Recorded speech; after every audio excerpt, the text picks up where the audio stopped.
لسوف أعود يا أمي أقبل رأسك الزاكي أبثك كل أشواقي وأرشف عطر يمناك. رسول اکرم صلی اللہ علیہ وسلم مدینہ منورہ میں تشریف لے جا رہے ہیں.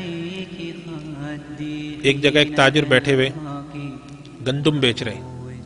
آپ صلی اللہ علیہ وسلم گزرتے ہوئے ان کی گندم میں ہاتھ ڈالتے ہیں تو اندر سے وہ تھوڑی گیلی معلوم ہوتی ہے. تو آپ فرماتے ہیں کہ یہ کیا ہے؟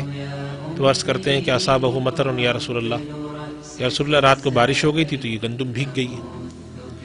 تو آپ نے فرمایا کہ آپ نے اس بات پہ ناراضگی کا اظہار فرمایا کہ بھئی اگر گندم بھیگ گئی ہے تو جب تم اس کو اس طرح کر کے بیچو گے، اوپر سے خشک اندر سے نم، تو جب تم اس کو تولو گے تو ہوگا کیا کہ جب وزن میں ڈالو گے تولنے کے لیے تو اگرچہ یہ وزن پہ پوری اتر رہی ہوگی مگر سبب اس کا ہوگا کہ گیلی ہونے کی وجہ سے کم مقدار چڑھ رہی ہے، وزن پورا دے رہی ہے، جو کہ نمی کا وزن آ رہا ہے.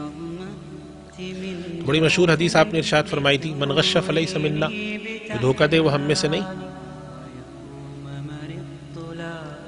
کتنی بڑی حدیث ہے یہ، ہم لوگ اس کو سن کے گزر جاتے ہیں کہ من غش فلیس منا، کتنی بڑی بات ہے. رسول اکرم صلی اللہ علیہ وسلم کی ایک حدیث ہے، الدین النصیحہ، دین نام ہے خیر خواہی کا.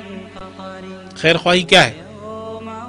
خیر خواہی یہ ہے کہ ایک شخص آپ کے پاس خریداری کرنے آیا اور اس نے آپ سے آ کر کہا کہ جی مجھے اپنی فلاں ضرورت کے لیے چیز چاہیے.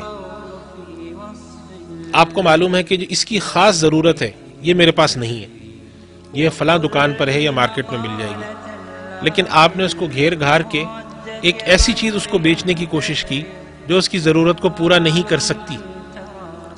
مثلا دروازے کا تالا خریدنے آیا، اس نے کہا جی میرے ہاں یہ تالا لگا ہوا ہے تو یہ تالا مجھے چاہیے، خراب ہو گیا ہے، ڈور لاک جسے کہتے ہیں.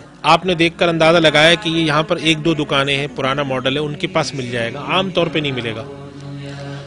لیکن آپ نے سوچا کہ میرے پاس تو ہے نہیں تو میں اس کو کیسے بیچوں. تو آپ نے کہا دیکھیں آپ یہ والا لے جائیں، یہ بھی اسی طرح کا کام دیتا ہے، یہ تو اب آتا ہی نہیں ہے، پرانا ہو گیا، ختم ہو گیا. یہ ایک عام روش ہے جو ہمارے یہاں ہے. یہ صرف لاک بیچنے کی مثال دی ہے، ورنہ اس طرح کی دسیوں چیزیں.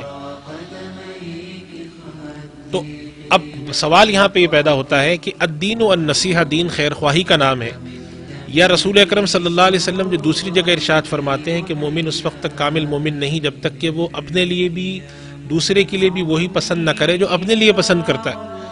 آپ ان پر معیارات پر اس کو پرکھیں تو کیا مجھے یہ بات اپنے لیے پسند آئے گی کہ اگر میں کوئی چیز لینے جاؤں اور مجھے بعد میں معلوم ہو کہ اس آدمی نے یہ چیز جو مجھے دے دی ہے یہ میرے سر پہ منڈ دی ہے، اس کے بدلے اس کے بجائے بازار میں مجھے دوسری چیز میسر تھی اور اس آدمی کو معلوم بھی تھا.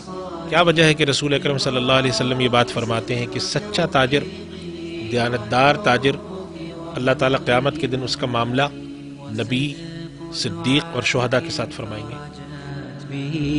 كربي وأحزاني ودادك لا يشاطرني به أحد من البشر فأنت النبض في قلبي.